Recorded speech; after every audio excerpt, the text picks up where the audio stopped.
I use the ampersand a lot when I type. Have you noticed that? I don't know why. It's just like an old man thing. In the last couple of years, I've discovered I just automatically use ampersand or that squiggly symbol for the people who don't know what ampersand is instead of typing the word and I don't know why. It's more button pushes to get it. Well, it's one less by definition, but it's still annoying from a touch typing point of view. What, and? Ampersand. Yeah. What's wrong with ampersand? I love it so. It's great. How do you pronounce the noise it makes though? Because is an ampersand an and or is it an n? What? What the fuck is wrong with you? Like, well, so much, but like B and M. It's not B and M, is it? It's B and M, and there's an ampersand in that. Or like, no one calls it like Marks and Spencer's, do they? They call it M&S. So ampersand is n. I would argue that an ampersand is the n noise. Annoyingly, I think you're right. Thank you. And I'm not okay with saying that out loud. Woo! I can go home. Podcast over.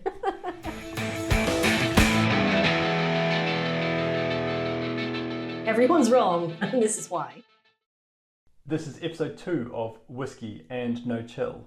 And phenomenally, despite all odds, despite all possibilities, we are back. I am your co-host Brad, and with me as always, because 2 weeks makes it and always, is my amazing co-host, my pretends to be Irish, and don't tell anyone, but she's actually from Australia. Cathy, how are you doing today, Cathy? G'day, mate. Fuck! I love the idea of just putting it on, just permanently. Yeah, just right, I'm committed now. Do you know I cannot do an Australian accent unless I'm trying to do a Cockney accent, and then I go wildly Australian. I mean, that wasn't bad, to be fair. I fucked up the mate. I can't do it. I can't do Australian. So this week, yeah, I want to start by talking about our whiskey. Yeah. We have... the world's greatest whiskey. Oh, and also we have an Irish one. Fuck you. That is the world's greatest whiskey in your hand right now. Bushmills, the oldest distillery in the fucking world. And do you know why? Because ours is the best. Ours lasts the longest. So, for clarity, that is Bushmills Black Bush, Irish whiskey, finest blend, in a sherry cask reserve. That is a lot of words. Yes. Up against It's some Bushmills Scotch, who gives a shit? Black Bush today is Glenlivet Founders Reserve, single malt Scotch whiskey. Single malt, eh? Now, Cathy, I'm given to understand you don't like Scotch and you prefer Irish. I particularly prefer Northern Irish for no biased reasons whatsoever.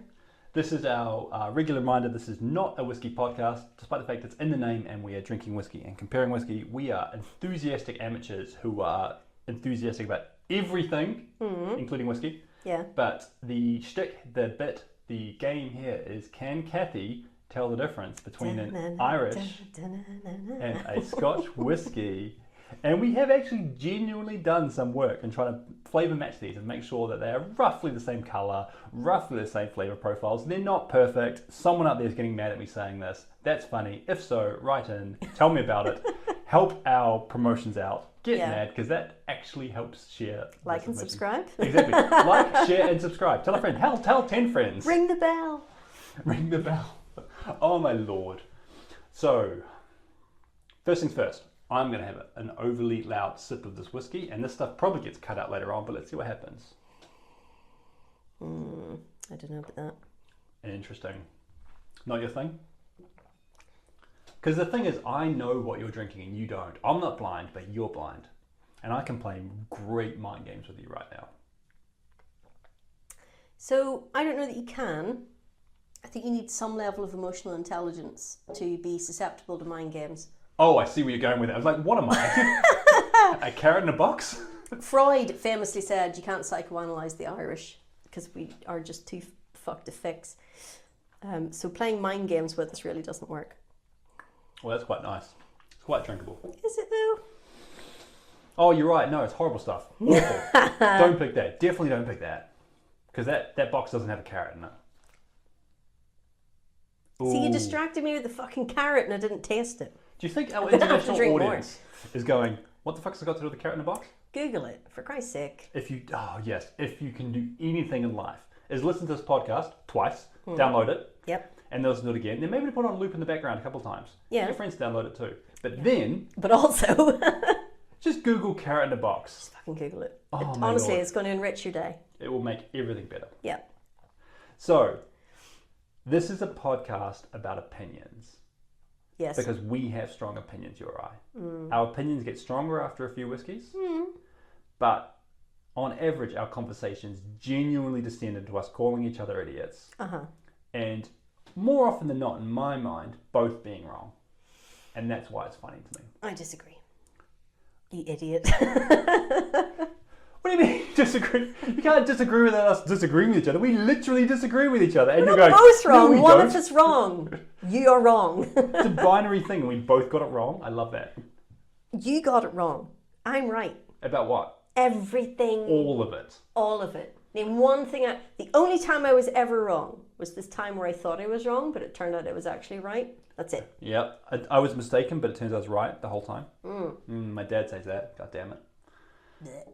So, I've genuinely forgotten what we're talking about today, and so I am literally stalling for a second to try and find out. And I found it because for the audio listeners of this podcast, Cathy just pointed at the door and that gave it to me. Yes. Today, I want to ask you about what I think I added to the list, but you added onto. What did I add on? In past episodes, we've talked about the fact that both of us travel a lot for what we do and who we are. Yeah. And we spend a lot of our lives on the road, in foreign countries, and that kind of thing, and that's part of our lives. I really like the idea of, actually, sidebar, pause. For the audio listeners of this podcast, Cathy just took a sip and then looked like God himself had touched her. She was so happy. I thought you were going to say something like pissed in her mouth. She genuinely took a sip and looked like everything was right with the world because she had alcohol in her mouth. Yeah, That's not 100% know which is which. No. Sidebar, pause. I really like the idea of not saying what we do for a living. Oh, yeah. Because I'm not going to. No. And people trying to figure it out. I don't think we should even have our last names in here. No, I'm not going to put it in there. Yeah, I'm just 100%. really going to make this hard to find. Yes. But if you just like Google Brad Tall Kiwi douchebag, overly Or short what, like- Irish lady, Tiny Cathy fucking furious. Drunk. Irish and drunk isn't going to narrow it down much though. wee furious lass. Yeah. So the idea that like people are trying to figure out who we are and what we do and what we talk about for a living is funny to me because some of the stuff we talk about, I'm like, God, are they a spy? Are they like civil servants? Are they scientists? Are they like plumbers who are just mad all the time? Are they genuinely just whiskey salespeople just fucking about? Plumbers who are just so fucking angry because some giant lizard keeps stealing their girlfriend and running off with her. Not a Mario fan? There we go. There. Took a minute. Took a second, I caught up. Just like, one of my favourite bits ever is Mary just being like, oh, for fuck's sake, would you just, why? Why do you like her so much? Yeah. She clearly doesn't like you. Yeah, Take the well, fucking hint, Bowser. So, the question of the day is on our list of hundreds and hundreds of items which we feel powerfully passionate about. Yeah. For reasons that I don't strongly remember, I wrote down do not disturb signs in hotel rooms. And immediately, like in real time, you responded with, I have so much to say on this. Yeah. Yeah, I'm very torn on this. So like, But I'm very angry about it nonetheless. I'm angry. I have more than one opinion on this, but I'm going to be angry both ways. Yes. So I'm going to start us off, if I may. Hit me. Here's how it goes. Yeah. I arrive at a hotel. Yes. They give me that little stupid card that I lose immediately. Or it gets fucking wiped because you go into the whatever centre, the NEC centre in Birmingham. And Yes. It wipes your fucking card. I have been to the NEC in Birmingham so many times for so many events, and fuck that place. Just fucking wipes your card. And What are they doing in there? Is it some sort of nuclear bunker? I have a hotel room. I have so many hotel room stories that I want to squeeze into this. What have you been up to? Something. That's what she said. I know. Joke's not there. That's why I'm giggling. I'm not even trying anymore. Something. That's what she said. I check into a hotel. They give you the card. I go to my room. I put my bag down. I find the do not disturb sign. I put that shit on the door. Yep. Because it's my room. Yep. And then I check out and I take the door off. I don't You need take to the door take off. the door off. I know people steal a lot of shit from hotel rooms, but you're the first person we've met who takes the fucking door off. What do you take the mattress as well? That's taking the freebies to an extreme. What I meant to say, because I can't edit that out now because that's funny. I go to check out, take the sign off the door, and I leave. There you go, yeah. I don't need fresh sheets every day. No, I don't. I don't need fresh towels every day. I don't need you to fucking tuck in the fucking bottom of the blanket into the fucking bed so I can't move my goddamn toes all night. I don't want to be in band. I'm not dead. Exactly. I need to move my feet.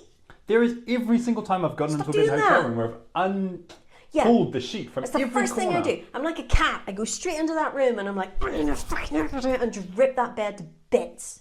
To bits. For the audio listeners in the podcast, I'm not even sure what just happened. But like, why did that become a thing? Why do hotels be like, oh, you know what you need? Fresh soap every single day. Every fucking day. And then they have the temerity to put a sign in the bathroom to be like, sustainability. It's your fucking fault the planet's fucked, you bastard. Put your tiles in the bath or whatever. Yeah. But they don't care.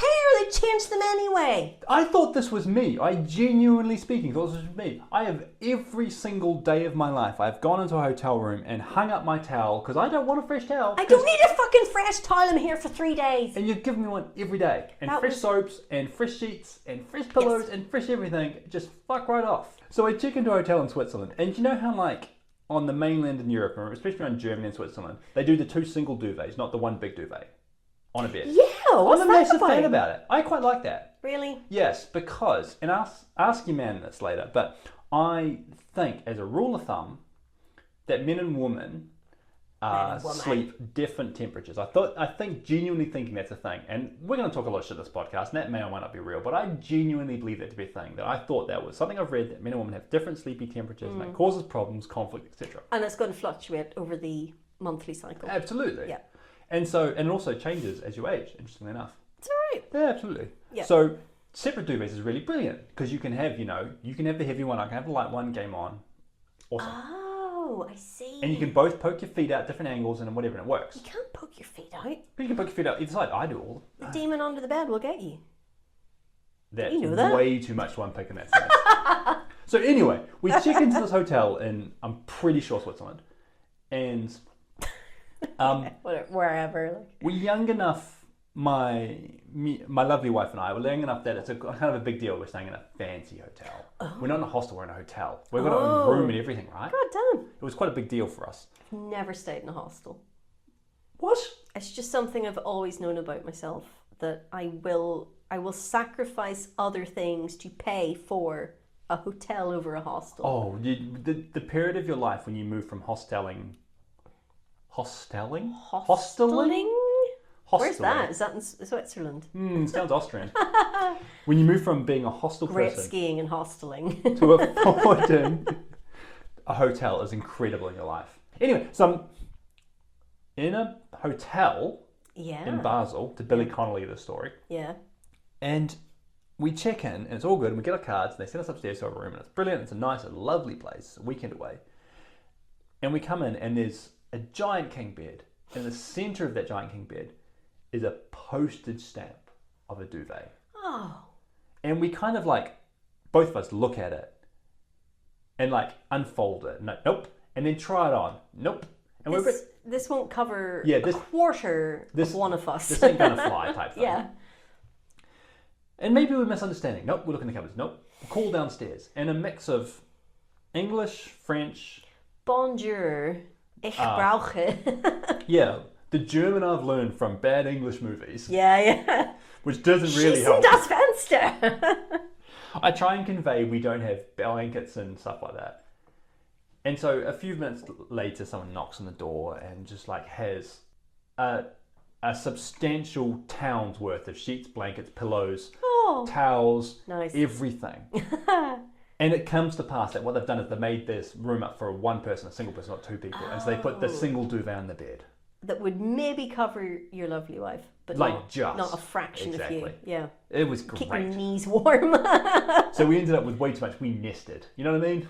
We're like, yeah. We made the pile. It was the best thing ever. It's so funny because the exact opposite happened to me and himself, where we went to a hotel room and they'd given us twin beds instead of a double, and I was like, "Fuck yeah!" And he was cut to the bone. So I don't want to sleep like away from you. I said, "Yeah." Do you know why? Because I am a human space heater. Yes. And you're always cold. Yes. So you just use me under the duvet as a Dutch oven. Because I don't know what it is that makes me so constantly hot all the time. Just white hot rage emitting from you about everything in life. I think it's the rage, the permanent rage. But it just emanates off me and keeps him warm. And I think that's why he was annoyed that he had to sleep in his own. Because I woke up the next morning, he looked like Jack Nicholson in The Shining. He's just frozen to death. Because he didn't have my white hot rage to keep him warm. Oh, I checked into a hotel once for a work gig.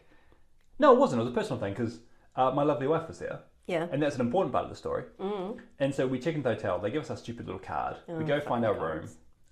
It was a cycling thing. So we had cycled to the hotel with our bikes and stuff like that. Really? Yeah. So we had our cycle clothes in our little tiny bags. In the UK? In the UK. Oh, and it was fine. And we showed up at the hotel for like a long weekend or whatever and had planned a cycling holiday. Yeah. Because I like cycling. We're going to talk about it in the future because this is important to me, not you, apparently. I know. And then the first thing you do, cycling is a sport which involves substantial nudity. Because it's... That's not been my experience with cycling. What the fuck? Because getting You're dressed doing and it wrong, undressed Brad. from the cycling clothes involves layers. You don't fucking need cycling clothes. They you just intertwine. need your clothes. Cycling clothes is, honest to God, genuinely on the list. It's coming up. Future episode. Anyway, so getting changed, want to have a shower, whatever, because we just cycled across the entire known world. Yeah. And I'm sure Lycra made that whole experience so much more pleasant. Exactly. I'm glad we agree. We do not. And then the door goes bleep, and someone walks into our room. What? And I'm like, hello. And this guy with his bag and everything's like, How dare you be naked? What the hell? Yeah. And I'm like, I think you're in our room. And he goes, I think you're in my room. We checked the numbers and both of us had the same room. Oh, shit. So I walk back to reception. I'm like, what the actual fuck? Why is there a dude in my room? Yeah, exactly. When I'm in the With him, we both go back. Yeah. And they go, oh, so sorry, sirs, plural. Do you remember when there were just fucking keys? Yes. And it was so much easier because it had a fucking lock that was distinct to the door. I kind of assumed there would be some sort of logic gate where, like, if key 3.119 was issued, then 3.119 can't be reissued. Exactly. So he gets his new key. We keep our room because that was the room we're supposed to have, and he gets a different room, and then he goes off. That's fine. So I wandered back to my room. No wonder you only got one duvet. That's his. It was quite a long walk, actually. It was a whole process. This is a different story to the duvet story. This is a different adventure. Oh. And we were on a ground floor because we had our bikes, and they gave us a ground floor room so we could wheel our bikes to the door type thing. It was a whole thing. Walk across the entire hotel in half dressed, half cycle clothes. No. Get back to my room. Continue changing. I'm genuinely not shitting you. Bloop. A stranger walks into our room. Oh my God.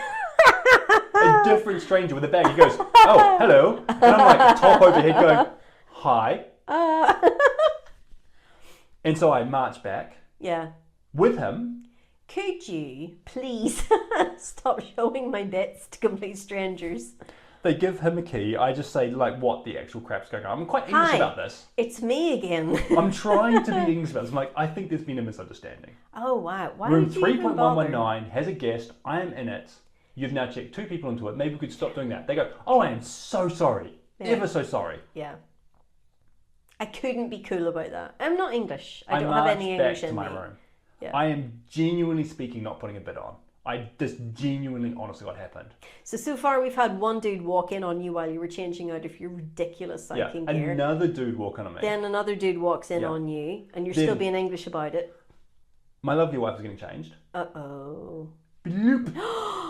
A third absolute stranger walks into my room. If I was putting it on, I wouldn't go this far. Okay. I run back to that desk. And the entire time, sidebar, every time I get to reception, there's a massive queue because we've arrived at arrivals o'clock. I get to the front of the desk, God's sake. literally fuming. Could you? Yeah.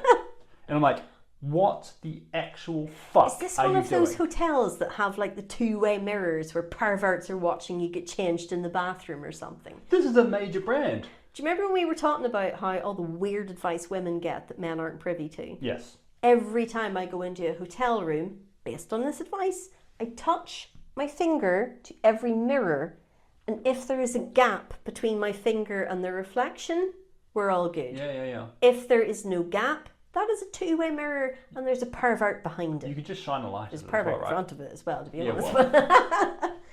Is this a man thing? Is this one of those genuine, I have testicles, so I do this thing?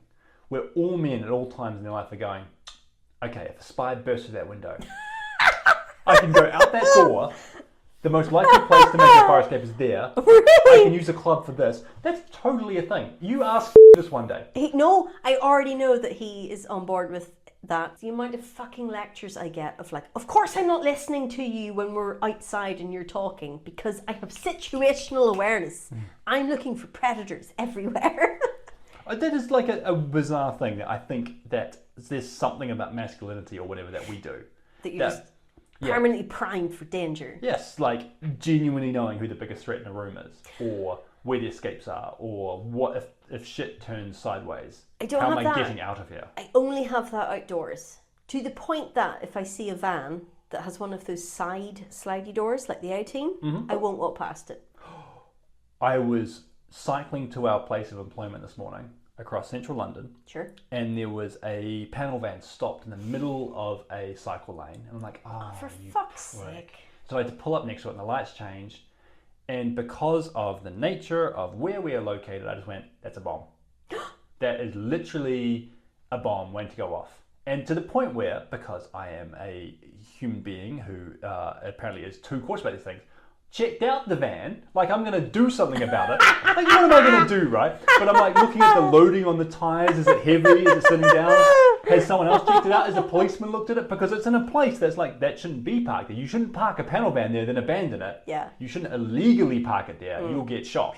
Yeah. Oh, I was, God damn it. I would never in a million years look at a panel van. Speaking as someone who grew up in a place with fucking bombs all the time, I would never look at a panel van and be like, oh yeah, that's a bomb. I would look at a fucking wreck of a car and be like, oh, someone has volunteered that or stolen it. It's why car insurance is so high in Northern Ireland, because the amount of people who were like, oh, you can use my car for that so I can claim on the insurance and get a new one. Oh, that's a good trade-off. People used to, like, on the 12th of July, the people who are super stoked in Northern Ireland about being Protestants, on the 12th of July, dress up in a combination between Miss World and the Home Pride mascot, and they march up and down the streets to be like, woo, Protestantism's the best, yo.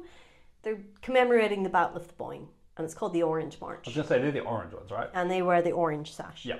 And often they would burn out buses, burn out cars, stuff like that, and block off the road. Mm-hmm. This was like my childhood era, but we don't do it anymore. Please feel free to visit Northern Ireland. It's a fantastic place. Lovely place. Good whiskey, apparently. Great whiskey. We're very chill now, unlike this podcast. Nice. Well done. Yeah. But people would be like, oh, are you looking to burn out a car in the road, to block the road? Yeah. Well, my car is a heap of shit. By all means, burn out my car in the middle of the road. And then I can claim in the insurance and say that my priceless collection of Ming vases was in there. Which is why car insurance is like officer, I swear to God, and I had my £2,000 6 computers in there. Yeah, absolutely. So my mum's car got stolen by the RA, and they put a fucking huge bomb in it and parked it outside a police station. My mum's car was a Mini, and I'm not talking like BMW massive Mini. I'm talking ye olde 1960s, 70s, OG teeny Mini. Yeah, that was made out of tin foil, right? And it was a piece of shit. Like the passenger seat was worn out, passenger like floor was worn out. You could watch the road go by under you. Like Flintstone style. Yes, it was running like the fucking Flintstones Mini. Right? So they stuck a huge bomb in it, parked it outside a police station, whatever. And the police found it, and they did a controlled explosion and blew up my mum's car. And her then husband put in the insurance claim. And fuck me, it's like a clown car. The stuff he said was in that car. He was like, oh, all of our children's like buggies and car seats were in there, and our collection of Van Gogh originals and our Fabergé eggs were in there, and our huge like collection of whatever's, our boat was in there in a fucking mini. It was a mini. Yeah, there was 4 children's seats in the back seat. Wait. Yeah. Yeah, it checks out. How many children do you have? 3. At the time, 2. Yeah, exactly. Oh no.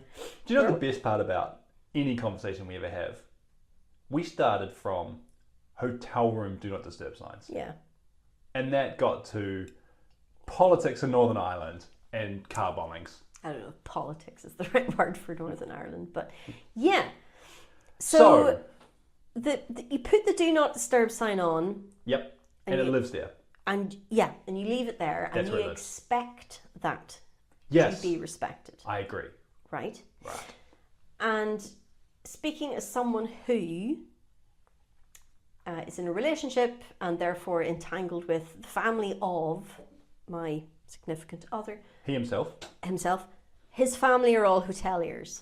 And the thing about it is if you don't put that sign up, the people who work in hotels, like the chambermaids, as they're known, or chamber cleaners or whatever, they want in there as quick as possible, because the turnaround time for them to get in there and clean your room and get out again is so small. Like, check out is 11 o'clock and check in is usually 3 o'clock, right? They've got 4 hours to get through fuck knows how many rooms, potentially 1,000, and there's not that many of them. So obviously they're in time's a bit of an issue here to chug through the whole thing.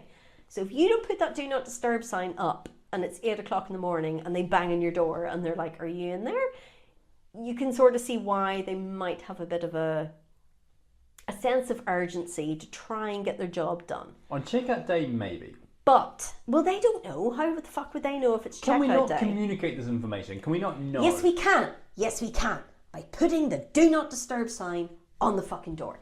That do not disturb sign is us, the customer, doing our bit to respect the fact that the chambermaids have a fucking shit job and very little time to do said very shit job.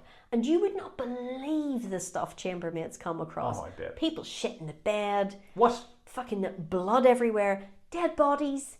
Incredibly drunk bodies. Yeah. Entirely emptied minibars that weren't necessarily emptied by the customer.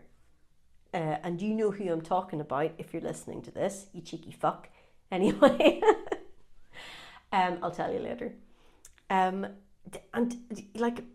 rock stars fucking gluing all the furniture to the ceiling. Oh, who's not glued furniture to the ceiling before? You fucking asshole. Have you any idea?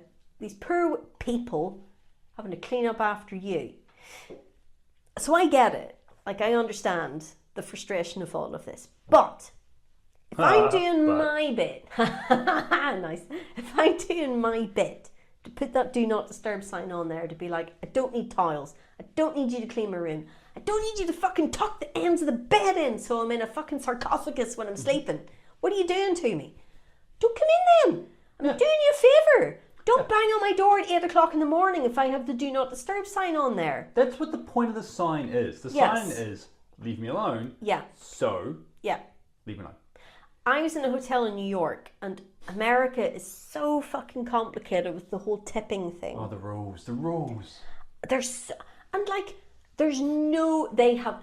no quarter for people who don't understand the rules. So I read in my little tour guide book, rough guide or Back Lonely in the old Planet. days, we had those books that actually told you the rules of going to places. I still buy those. They're almost like a... You do not? I do. Wow. For 2 reasons. One, it's a nice souvenir. I see it on my bookshelf and I'm like, that was fun, yeah.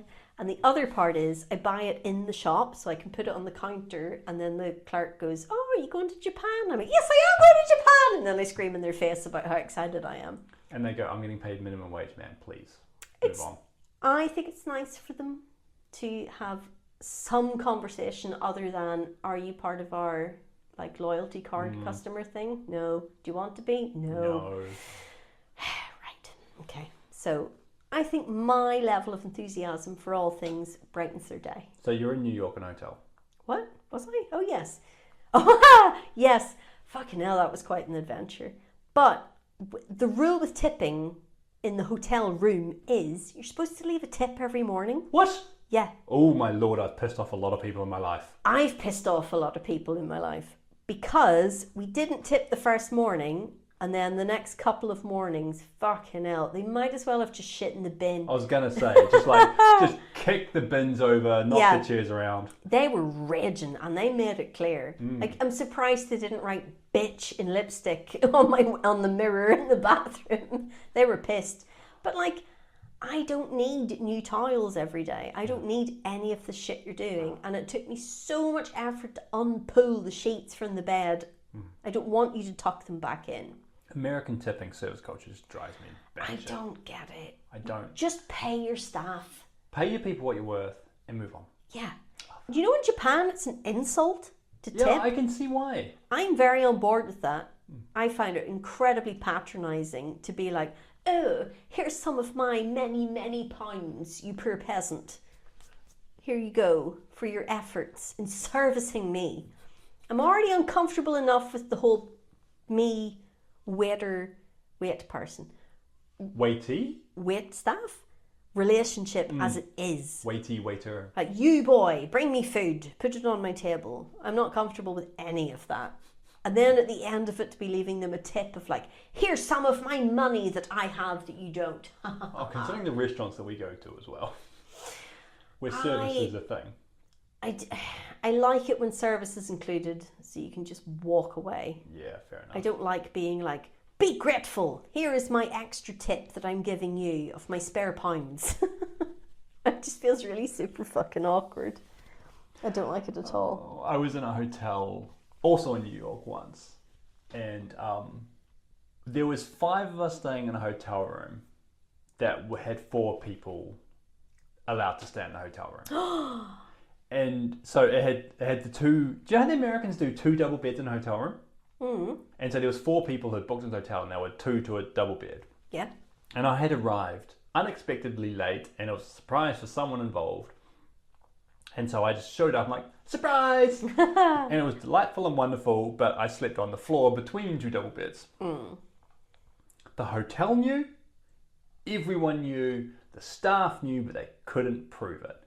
And so every morning at like 7:59, despite the do not disturb sign, they'd be like, it went like this. Surprise! As they were still knocking, and I would just like combat roll under a bed. I'm not even joking. I did that more than once over a 3-day period. One time I was in the bathroom and refused to come out, where someone was like, oh no, we don't need towels, please. No, we're okay. Don't go in there. They did their very best to try and find me. They knew for a fact I was staying there. It was this whole thing. We didn't take it's like a Faulty Towers episode. And it was New York in the summer. And like, this is pretentious of me to say out loud, but New York in the summer is always 35 degrees and always humid. And so we had all the doors and windows open of this hotel room permanently to try and make it breathable in there. And there's 5 people in a room that shouldn't have 2 people in it, because New York hotel rooms are the size of a postage stamp.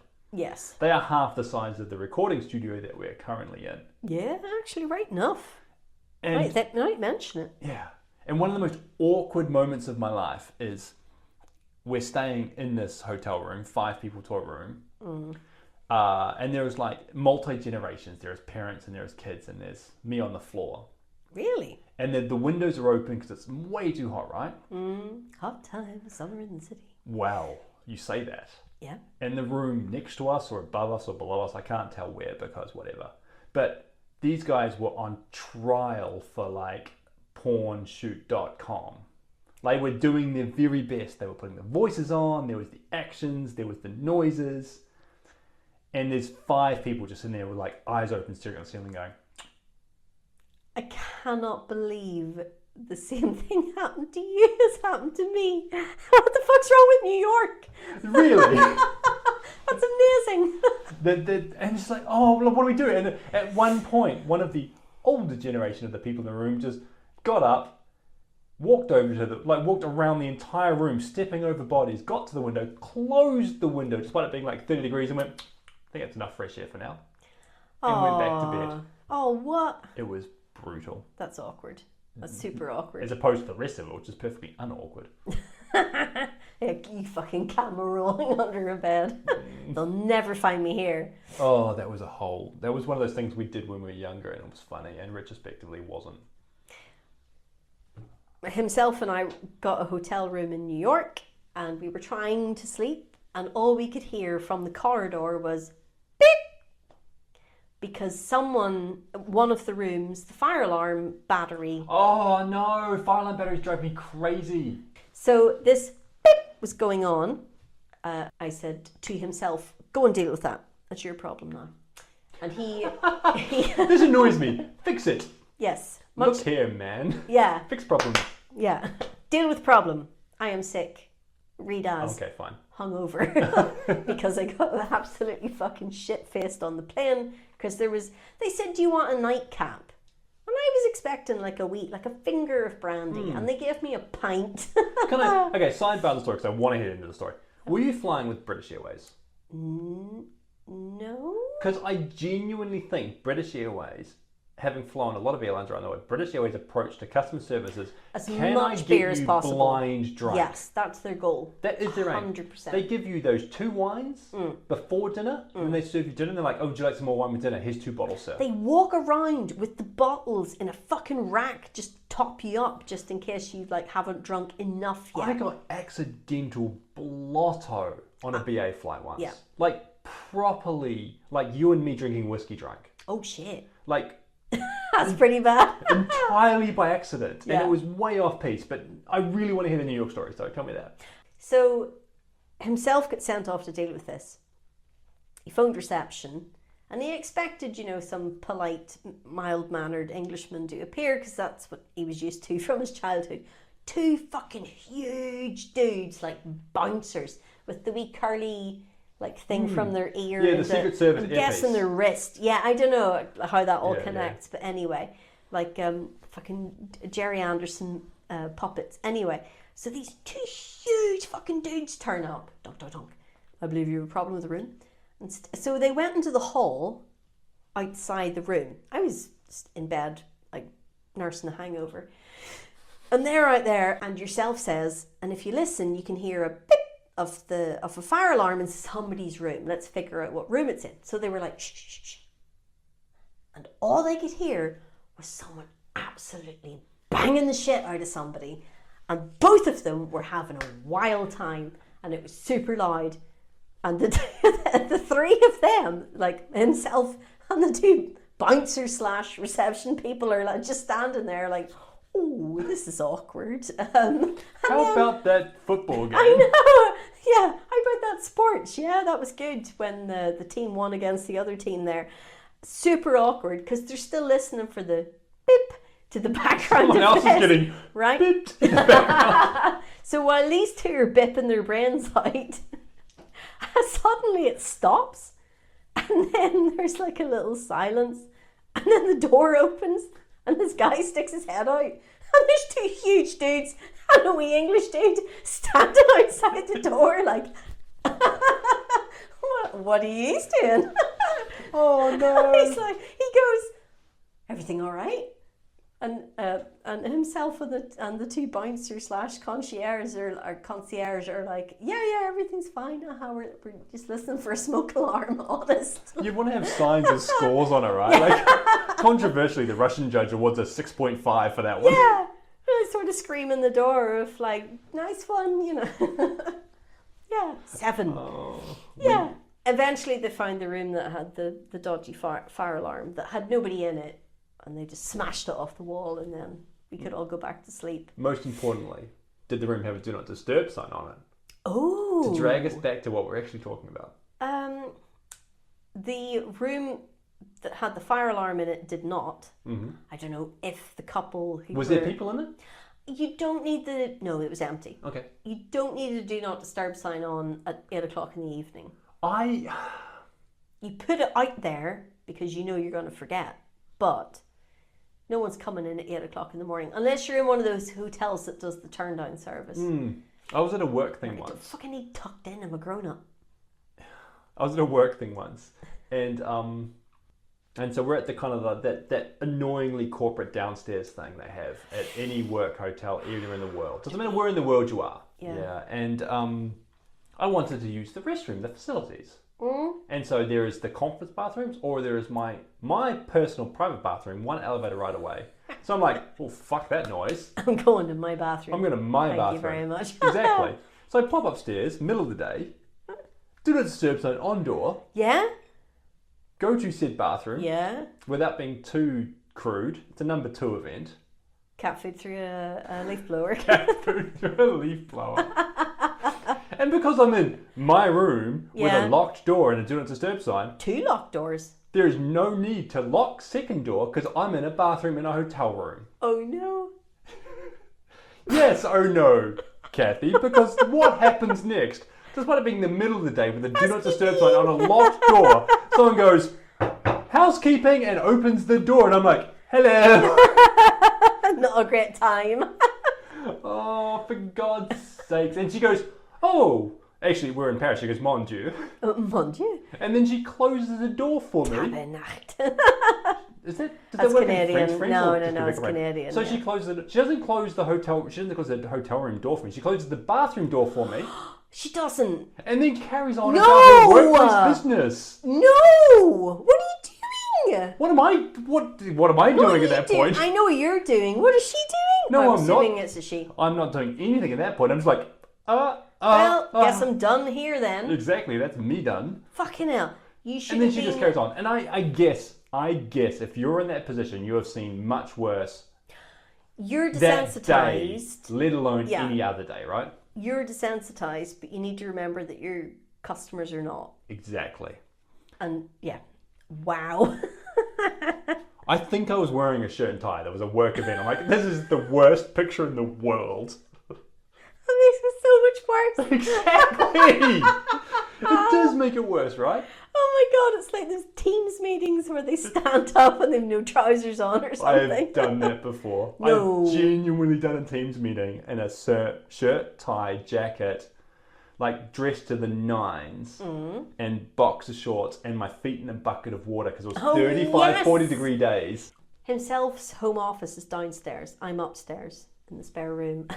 And I heard the Teams like, wong, wong, dee, dee, dee, wong, wong. And then I heard the most soul-wrenching howl of despair.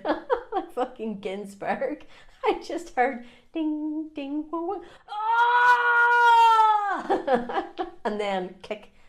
Hiya. Yep. Yeah, I saw that. That was actually a really good Teams call. I hope the microphones picked it up because that was a really good impersonation of the curse of our lives, which is the Teams phone call coming through. I'm going to ask you a question. It's the most important question I can possibly ask you. Yeah. A or B? Which do you prefer? Well, B is obviously Bushmills. It is the nicest thing I've ever drunk in my entire life ever. Do you want the good news or the bad news? I want the good news. The good news is I'm fucking amazing. You're fucking amazing. I'm awesome.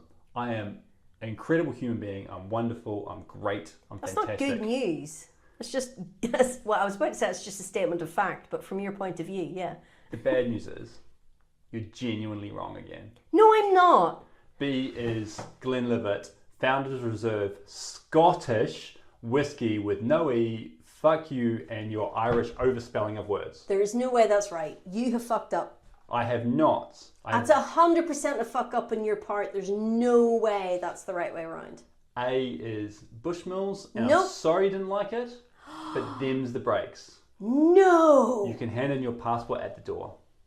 You're kidding! Sorry, that's how she goes. No, you fucked up. I demand a rematch. I'm okay with that. I'm so upset my microphone fell off. For the audio listeners in the room, Cathy literally just fell off her chair. No, the chair fell off the floor. Again! We need to report that to health and safety. That's an accident waiting to happen for someone less, graceful and elegant than me. She said, reaching up her own t-shirt. Sadly. I've lost it again. We're actual professionals. This is what we do for a living. I'm doing the hole again! I wish I was Fuck this hole! That's what she said. I'm not going to lie, an actual professional would have remembered to record an outro, Yeah. but I didn't. Well, that's because you're a jerk and I'm not talking to you. I was too busy laughing at you falling off the floor whilst trying to dress yourself in an appropriate way and find your microphone. I'm devastated. I should not be expected to dress or sit on a chair appropriately. That's fair. You can find us on Instagram.com/andsnochill. You can find us on Blue Sky, where you can tell us how much our podcast is lovely and delightful and brings you joy in life at andsnochill at Blue Sky. We are on YouTube and at the TikToks, youtube.com or tiktok.com/@andsnochill, where we post funny, annoying things. So if you've enjoyed our podcast, you can tell us. And if you really like us, you can actually support our drunken, debaucherous ways. If I see any comments making fun of me for not getting Bushmills Black Bush, I'm going to be very sad and I'm going to close all of our social media down. I feel like that was just poking the bear that is the internet. If you think we've done a fun job and want to support us in any way or buy us a glass of whiskey or even add to the list, you can do that at buymeacoffee.com/andsnochill. And on that, I think we're done for the night. I should say so. Outro music. Outro music? Are you just going to sing? Dun, dun, dun, dun.